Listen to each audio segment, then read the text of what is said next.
The night was unnaturally quiet when Daniel took the long road home, a narrow stretch of highway surrounded by thick forest on both sides.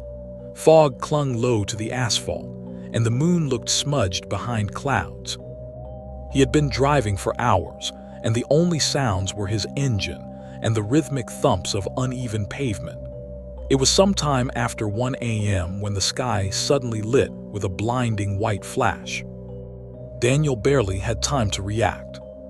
Something huge, something fast shot across the road in front of him.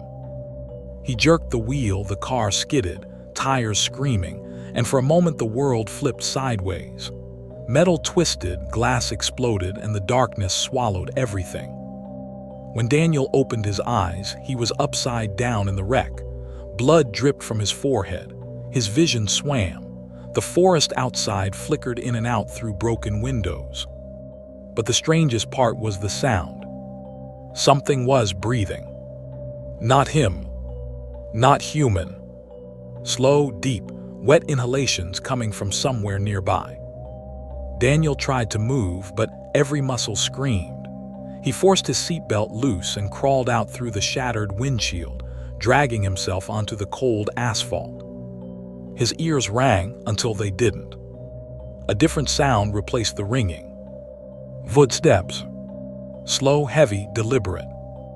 At first, Daniel thought the thing walking toward the crushed car was a deer, but then it stood upright. Too tall. Too thin. Limbs bent wrong, like they had learned how to imitate humans but never perfected it.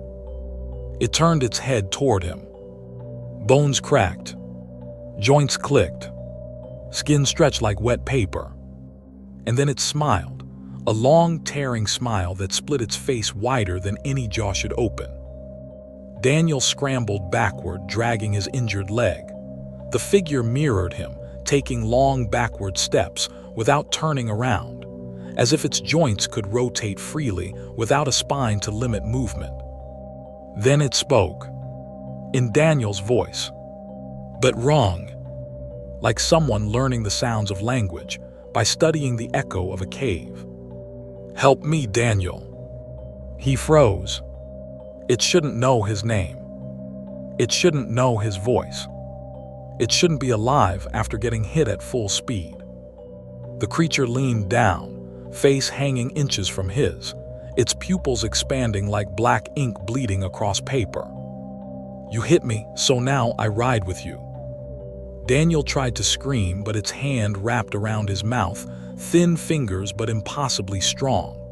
It dragged him toward the wreck, toward the crushed car, toward the darkness underneath the twisted metal. There were more eyes in the shadows. Dozens. Blinking. Waiting. And Daniel understood.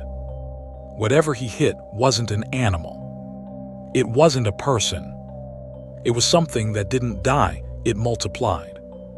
The last thing he felt was those fingers pulling him beneath the wreck, and the sound of the thing practicing his voice again. "Help me, Daniel." Except this time, it sounded perfect.